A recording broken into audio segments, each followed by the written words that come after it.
Good morning, students. Welcome you in HR education. I hope you have been doing well. हम हिंदी भाषी लोग हैं और हमें अंग्रेजी की बहुत ज़रूरत होती है, क्योंकि बहुत सारे काम इस तरह के हैं जो हमें अंग्रेजी में ही करने होते हैं, इंग्लिश में करने होते हैं। जहाँ तक माध्यम की बात है तो बहुत जगह ऐसी हैं जहाँ हमें अंग्रेजी बोलने की ज़रूरत है और हमें अंग्रेजी नहीं आती है तो हमें काफ़ी कठिनाई का सामना करना पड़ता है। तो हम एक ऐसी सीरीज़ लेकर आए हैं जिससे आप इजीली पूरे फंडामेंटल्स और बेसिक्स जो भी इंग्लिश के हैं वो क्लियर कर सकते हैं और 2 महीने में ये पूरा करने के बाद you will be perfect in English, whether speaking whether as a writer. आप बोल भी सकते हैं और अच्छी तरह लिख भी सकते हैं। वो बेसिक्स क्या हैं, फंडामेंटल्स क्या हैं, वो हम समझाएंगे। आज पहला एपिसोड है how to be a master in English. अंग्रेजी में हम मास्टर कैसे बने। मास्टर मीन्स परफेक्शन कैसे लाएं, कैसे परफेक्ट बने। जहाँ अंग्रेजी बोलने की ज़रूरत है कैसे बोल सकें, जहाँ लिखने की ज़रूरत है कैसे हम लिख सकें। Basics and fundamentals of English. Basics और फंडामेंटल्स इंग्लिश के क्या हैं कि आप अंग्रेजी बोलने में और लिखने में परफेक्ट हो सकते हैं। एक एक करके हम डिफाइन करेंगे। आज हमारा पूरा जो टॉपिक रहेगा वो इस बात पे रहेगा कि वो बेसिक्स और फंडामेंटल्स कौन से हैं जो तुम्हें कवर करने हैं, जो हमें कवर करने हैं। उसके बाद हम उस श्रृंखला में आगे बढ़ेंगे। फर्स्ट एपिसोड, सेकंड, ऐसे करके हम आगे बढ़ते जाएंगे। Parts of speech. जी हाँ दोस्तों, जो कुछ भी हम बोलते हैं, जी हाँ विद्यार्थियों, जो कुछ भी हम बोलते हैं वो सब हमारी स्पीच का हिस्सा है।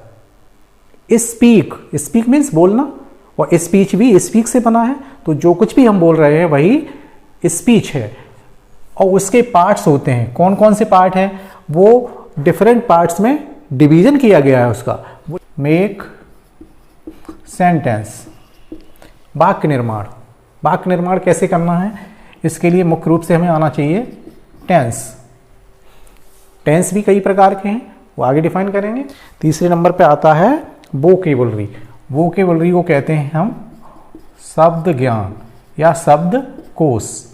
ठीक है, वोकेबुलरी में क्या क्या चीज़ें होती हैं अभी डिफाइन करेंगे। 4th नंबर पे आता है ग्रामर रूल्स। ग्रामर के कौन कौन से नियम हैं वो हम डिफाइन करेंगे। ये 4 बेसिक्स हैं, फंडामेंटल्स हैं। इसके अलावा एक चीज़ और एक्स्ट्रा आप जोड़ सकते हैं। जिस तरह पार्ट्स ऑफ स्पीच था उसी तरह फिगर्स ऑफ स्पीच। दोस्तों इसको कहते हैं हिंदी में अलंकार। क्या कहते हैं, अलंकार। जैसे हमने हिंदी में पढ़ा है अलंकार जो हमारी भाषा है उसको क्या करते हैं, सुशोभित सुसज्जित करते हैं। वैसे ही कोई भी भाषा हो उसमें जो अलंकार होते हैं, अलंकृत भाषा होती है, वो भाषा को और अच्छा बना देती है और आकर्षक बना देती है, अट्रैक्टिव बना देती है। तो इसमें फिगर्स ऑफ स्पीच भी हम लेके चलेंगे। अब ये 5 चीज़ें हैं जो बेसिक्स हैं। इन 5 बेसिक्स पे हमें काम करना है। 5 बेसिक्स पे काम करना है और ये पूरा कंप्लीट करने के बाद we can be a master, we can be perfect in English. अब देखिए पार्ट्स ऑफ स्पीच में कौन कौन सी चीज़ें आती हैं। Noun, two, pronoun, 3, adjective,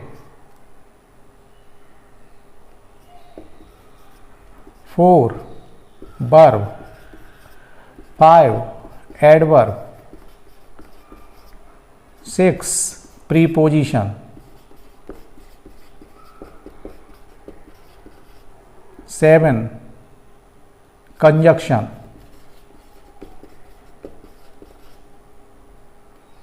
8 interjection. These are 8 part of speech. Part of speech के यही 8 भाग हैं, इनको हमें कवर अप करना है ये दोस्तों। उसके बाद आते हैं मेक सेंटेंस। मेक सेंटेंस में आते हैं तो इसमें क्या होता है दोस्तों, सबसे पहले टेंस। टेंस को हम कहते हैं काल। ठीक है, टेंस भी कई प्रकार के हैं। Present, two, past, 3 future, present tense, past tense, future tense, 3 तरह के हैं। इनमें भी डिवीजन होता है फिर इंडेफिनिट,